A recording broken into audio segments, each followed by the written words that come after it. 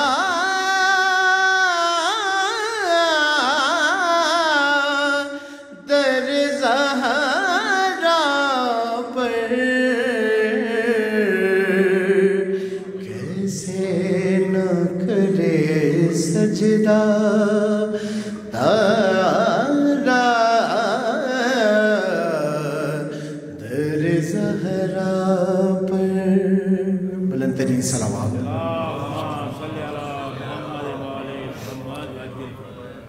میں سرے ممبر جو کرتا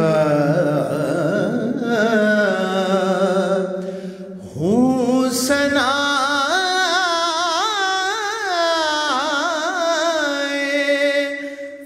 فاطمہ توجہات کا طالب میں سرے ممبر جو کرتا ہوں ثنا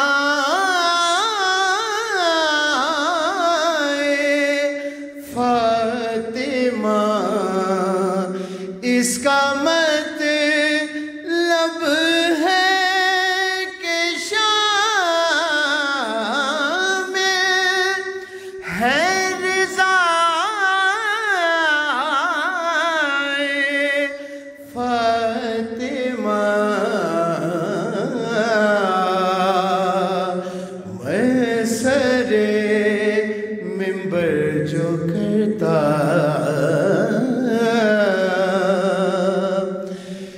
کر دیا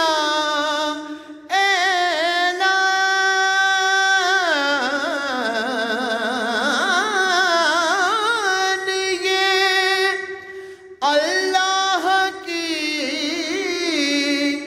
یکتائی نے کہ فاطمہ جیسا نہیں کوئی سوائے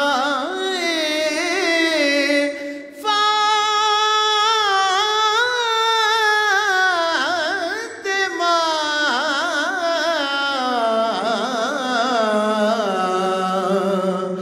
میں سرے ممبر جو کرتا اور شعر سخن مجمع تشریف فرمائیں ایک باریک شعر آپ کی سماعتوں کی نظر منتظر ہے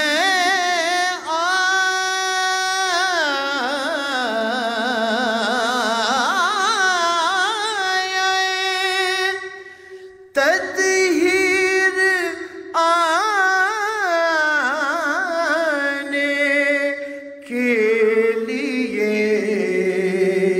دیر بس اتنی سی ہے چادر میں آئے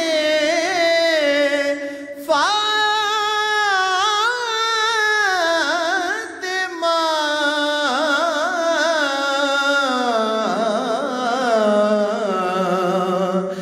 میں سرے ممبر جو کرتا ہوں ثنا فاطمہ سرکار جو پردے کے اس پار میری مائیں بہنیں تشریف فرمائیں یہ مصرع بطور خاص ان کی جناب میں پیش کر رہا ہوں پاک بی بی کی ذات پہ ایک مرتبہ بلند آواز سے درود پڑھ دیجیے گا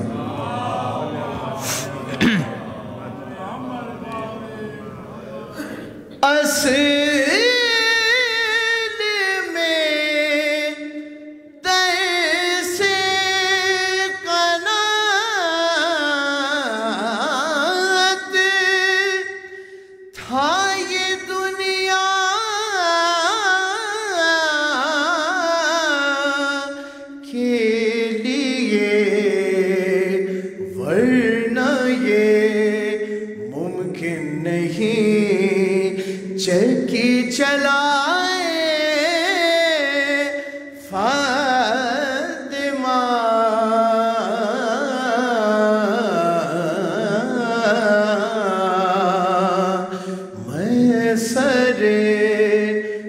منبر جو کرتا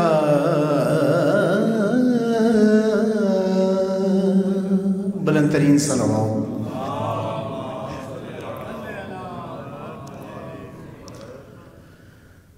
کہاں جائے آخر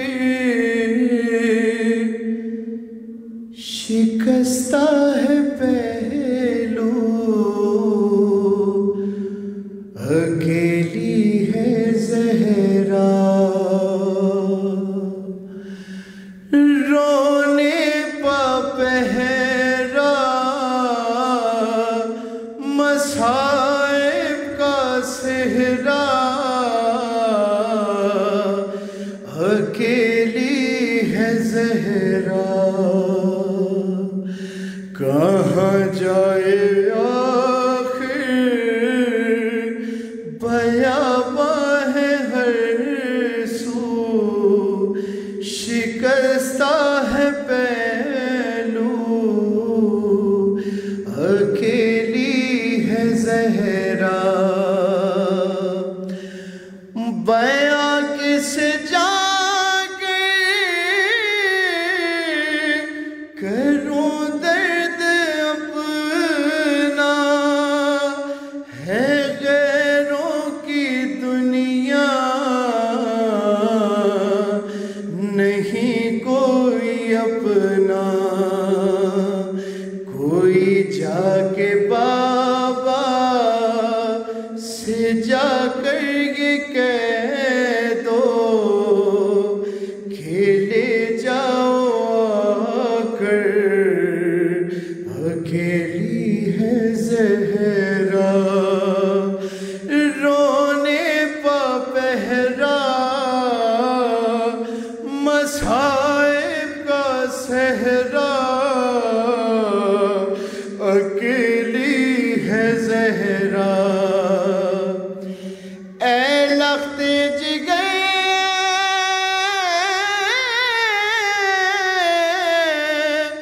حسن ابن حیدر یہ نانا کے پہلو میں سونے نہ دے گر تم آ جانا میلو میں سو جانا ماں کے بقیہ میں یہاں پر اکیلی ہے زہرا رونے پا پہرا مصائب کا صحرا اکیلی ہے زہرا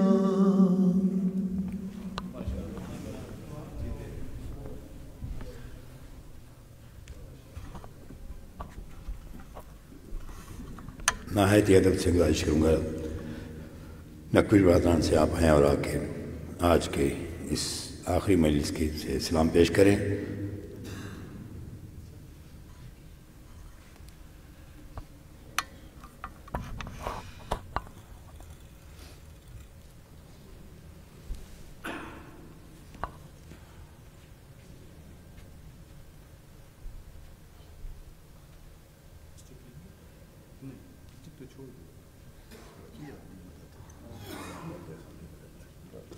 ہاتھ دے دیا نا مضبوط ہاتھ ہے آپ کے ہاتھ کی کیا بات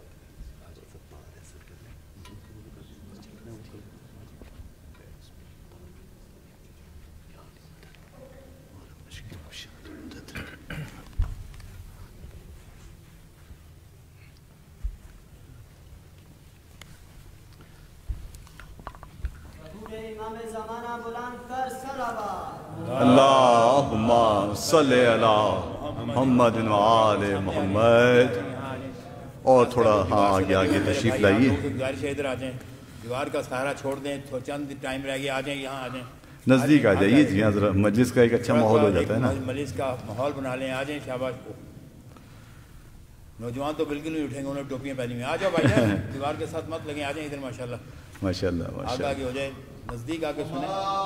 اللہم صلی علی محمد و آل محمد.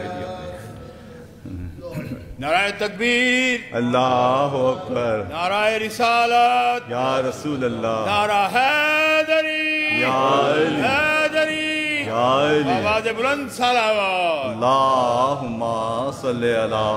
پانی رکھوا لینا. 4 مصرے پہلے ابتدا میں پیش کروں گا.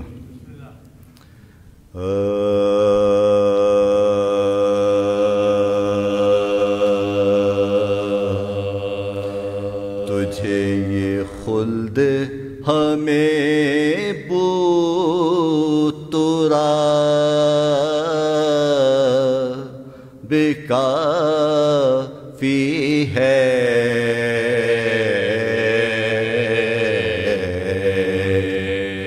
تجھے یہ خلد ہمیں بو ترا بے کافی ہے. اور غم حسین کا ہم کو نثار بے کافی ہے. مل کے درود پڑھ لیجئے.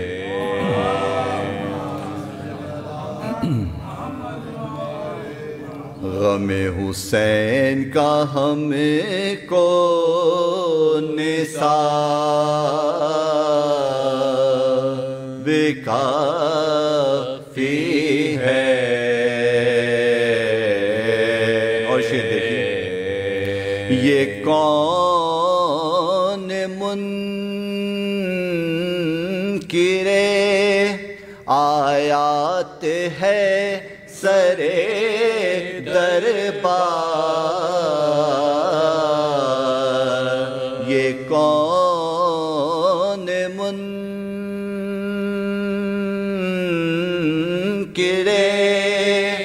آیات ہے سرے دربار.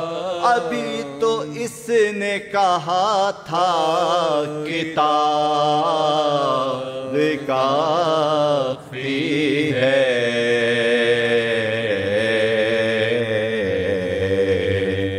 تجھے یہ خلد ہمیں پترا.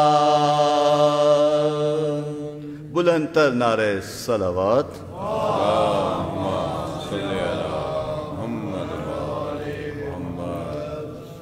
اور ایک دفعہ مل کے درود پڑھ لیجئے.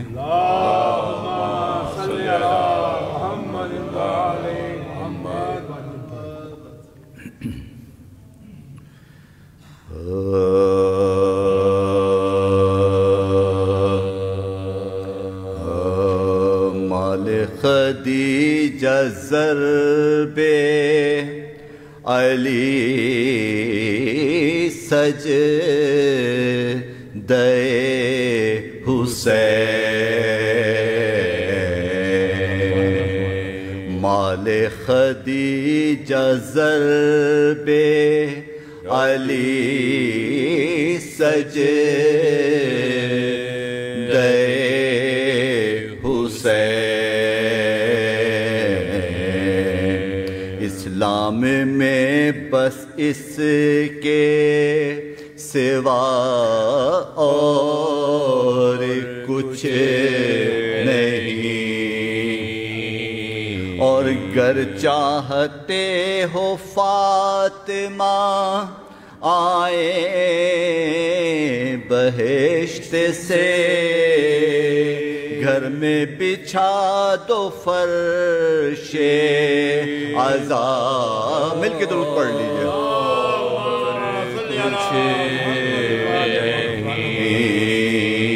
اور اس نے کہا کہ دین کی تاریخ پوری لکھ میں نے فقط حسین لکھا اور کچھ نہیں. مال خدیجہ ضربے بلند تر نعرہ صلوات اللہم صلی علی محمد وآلِ محمد. سلام کے کچھ اشعار پیش کروں گا. رضا سرسوی مرحوم انڈیا کے بہت بڑے شاعر، اب ان کا انتقال ہو چکا، ان کا کلام ہے. توجہ چاہوں گا آپ کی، ایک دفعہ مل کے درود پڑھ لیجئے. اللہم صلی علی محمد وآلِ. باسط بھائی آپ آگے تشریف لائیے، باسط بھائی آپ آگے تشریف لائیے.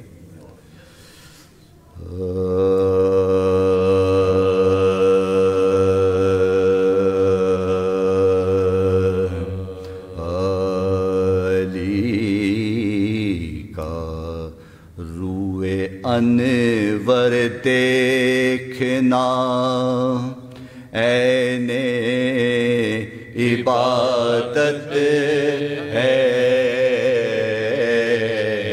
علی کا روئے انور دیکھنا عین عبادت ہے، مگر ان کو کہ جن کے دل میں زہرا کی محبت ہے،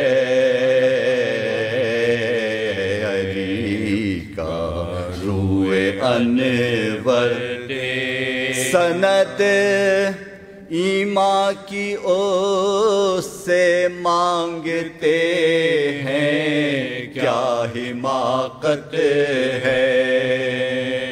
سند ایمان کی اس سے مانگتے ہیں، کیا حماقت ہے، کہ جس کے لال کی اللہ کے گھر میں ولادت ہے، جس کے لال کی اللہ کے گھر میں ولادت ہے. علی کا ذکر ان کو ہے اذیت، ہم کو راحت ہے.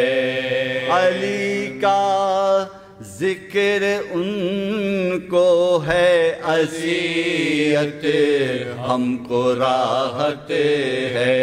لڑائی کیوں لڑے آپس میں، اپنی اپنی قسمت ہے.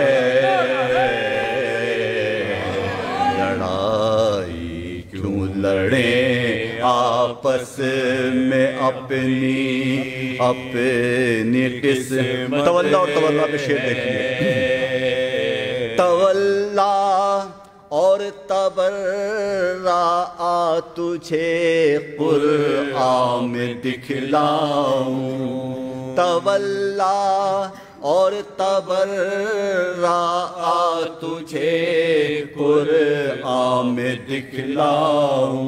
درود پاک سچوں پہ ہے اور جھوٹوں پہ لعنت ہے. مل کے درود پڑھ لیجئے.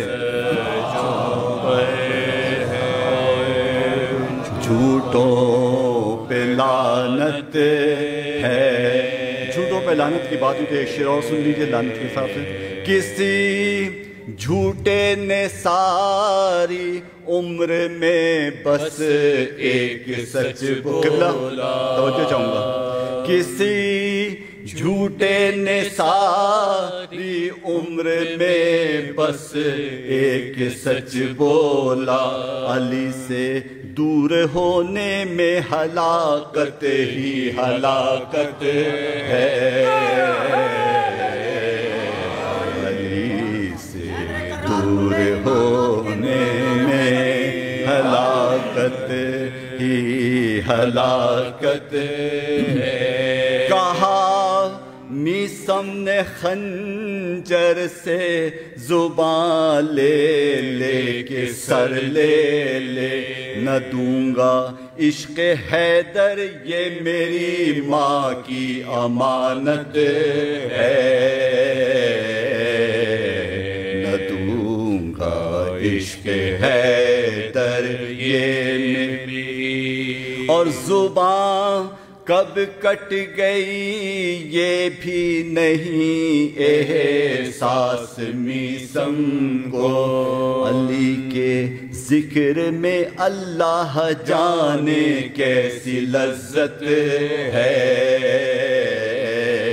علی کے ذکر میں اللہ پکارا عشق حیدر تو حوادث سے ڈراتا ہے، علی والوں کو طوفانوں سے ٹکرانے کی عادت ہے، علی کا روئے انور دیکھنا، رائے خشنودی علی ابن ابی طالب بلندتر صلوات، صلی محمد وآل محمد، رائے خشنودی قائم آل محمد بلندتر صلوات، اللہم صلی محمد وآل محمد۔ سورہ فاتحہ۔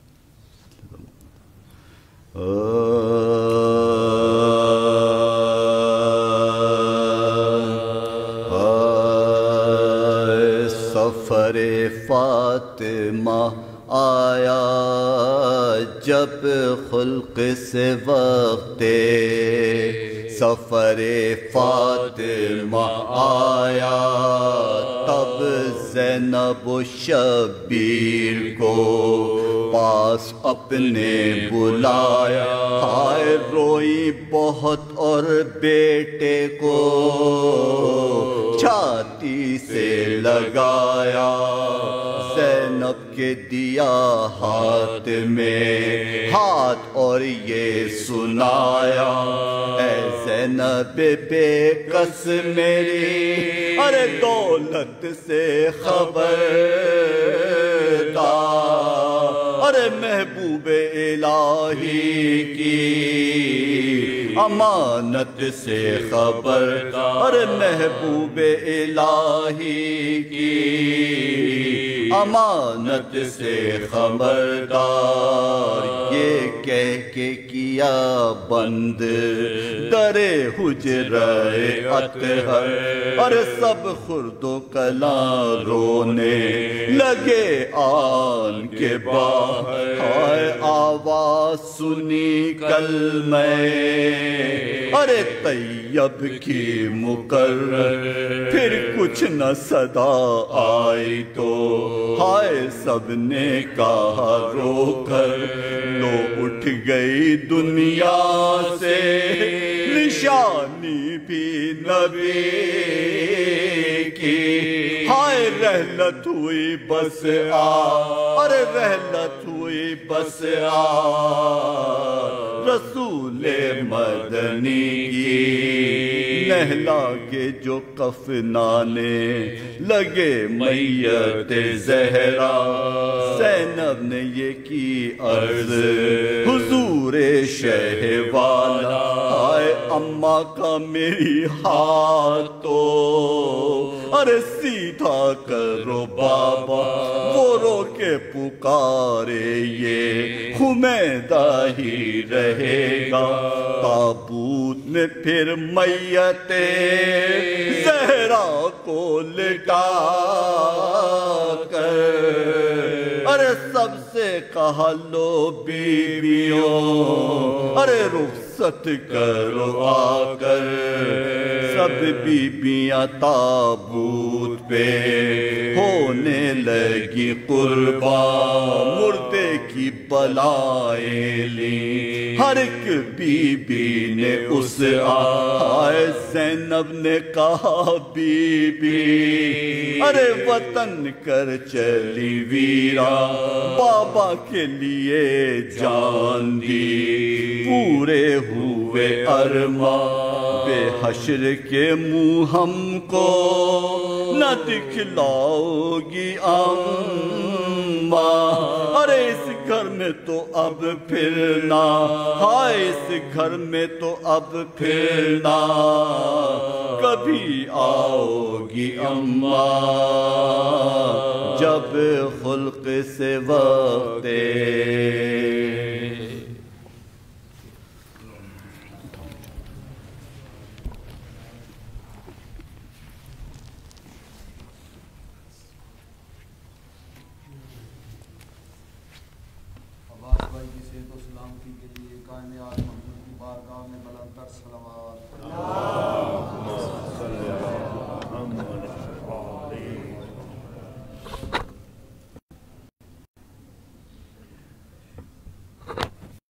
نہایت ہی ادب سے گزارش کروں گا جناب علامہ سید علی محمد نقوی صاحب سے آپ تشریف لائیں اور آج کی اس آخری مجلس سے خطاب فرمائیں۔ آپ سے گزارش ہے کہ آپ اکٹھے ہو جائیں۔ نعرہ تکبیر، نعرہ رسالت، نعرہ حیدری، حیدری، بآواز بلند صلوات علی محمد و آل محمد وعجل فرجہ۔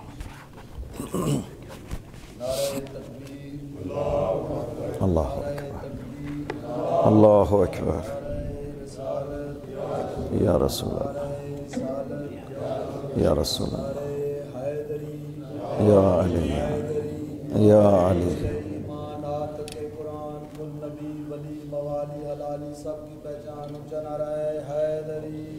یا علی، یا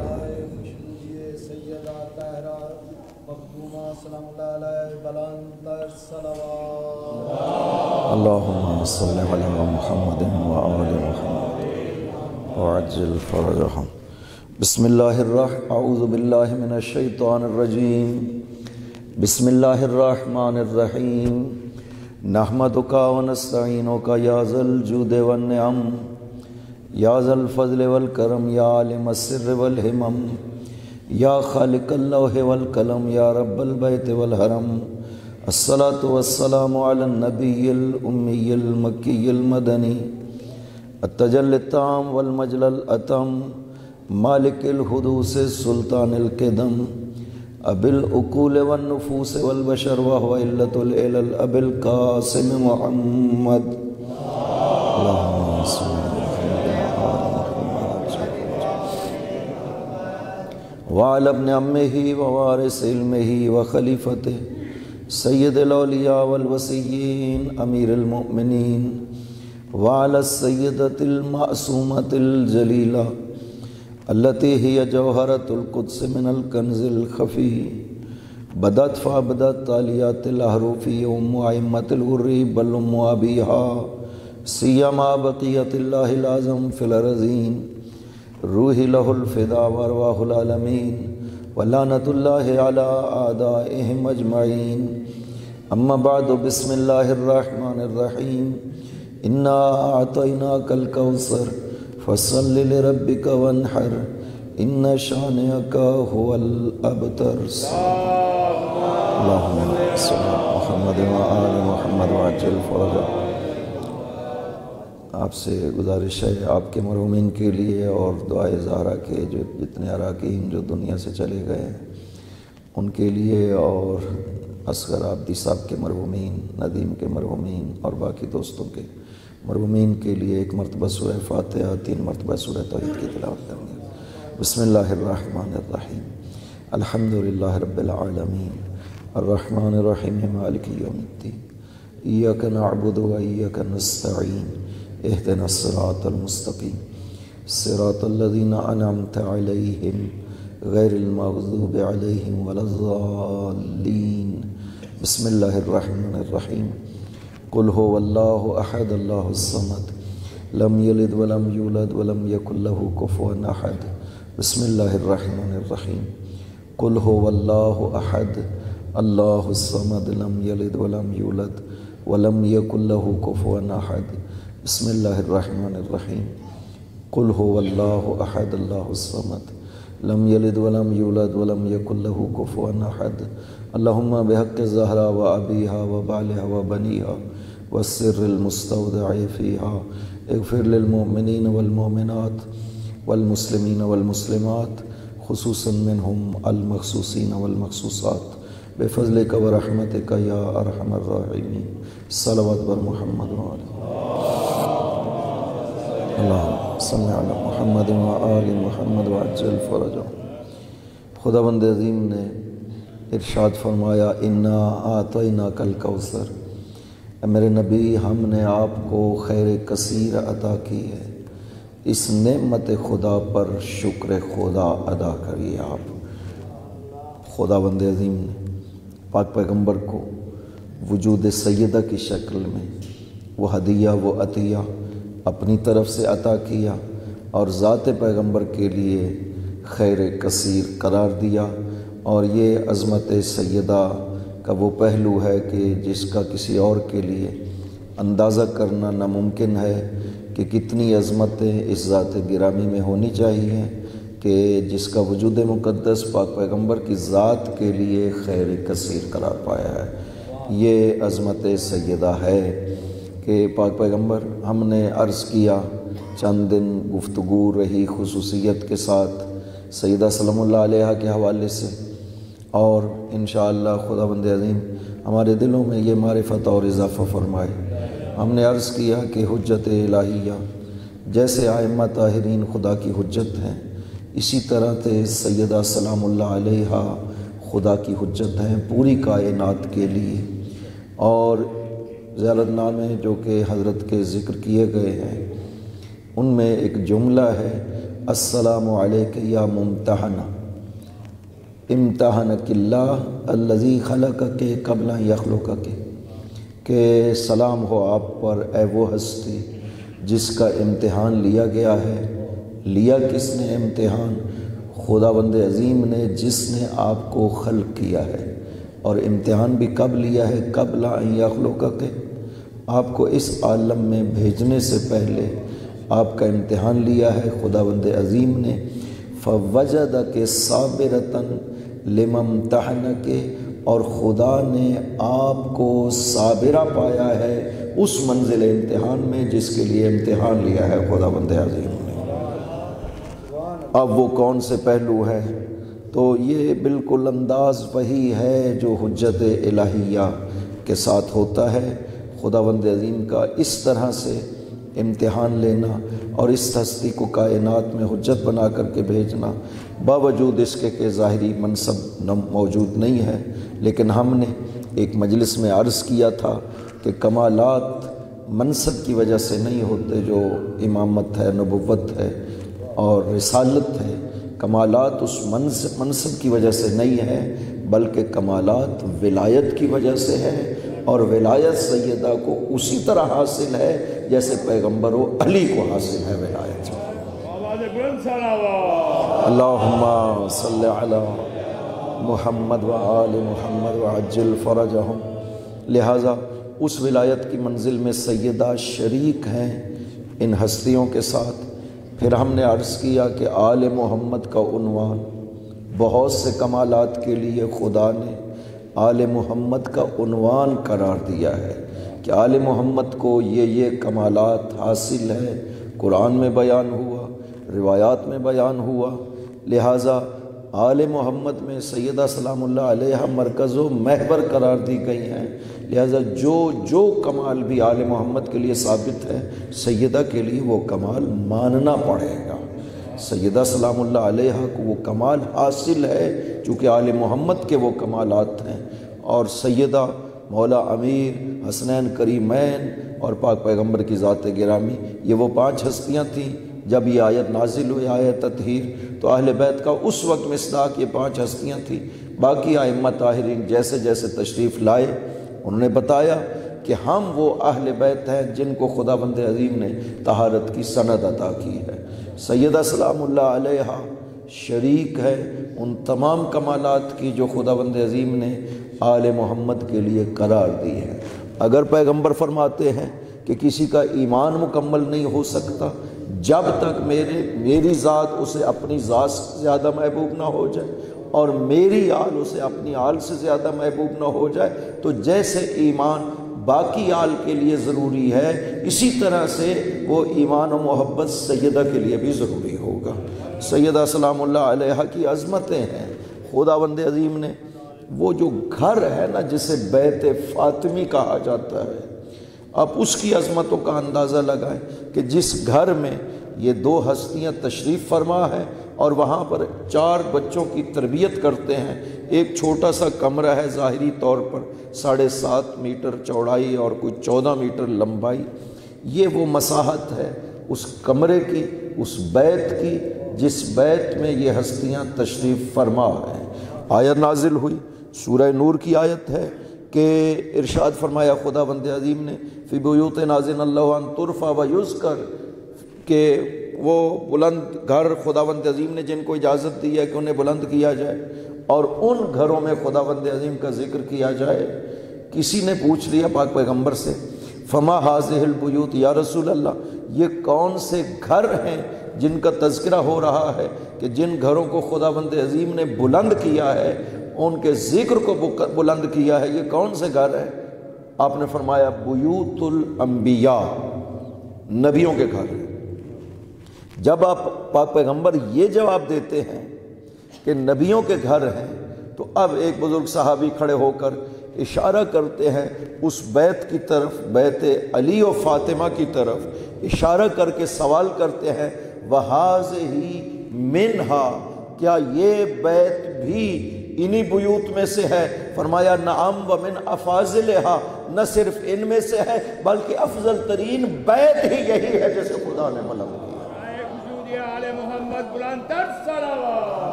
اللہم صلی علی محمد و آل محمد وعجل فرجہ۔ اب جب پاک پیغمبر نے کہہ دیا تھا کہ بیوت الانبیاء مراد ہے، تو سننے والوں کو یقین ہو جانا چاہیے تھا نا کہ یہ بیت اس میں شامل نہیں ہو سکتا، چونکہ کہہ جو دیا کہ نبیوں کے گھر ہیں، اس کا مطلب ہے کہ اس گھر کو نبی سے برابر نسبت حاصل تھی وجود سیدہ کی وجہ سے۔ کہا نا روحی ہے فاطمہ میری روح ہے، یعنی فاطمہ کا گھر میرا گھر ہے، یہ بھی نبیوں کے گھروں میں سے ایک گھر ہے۔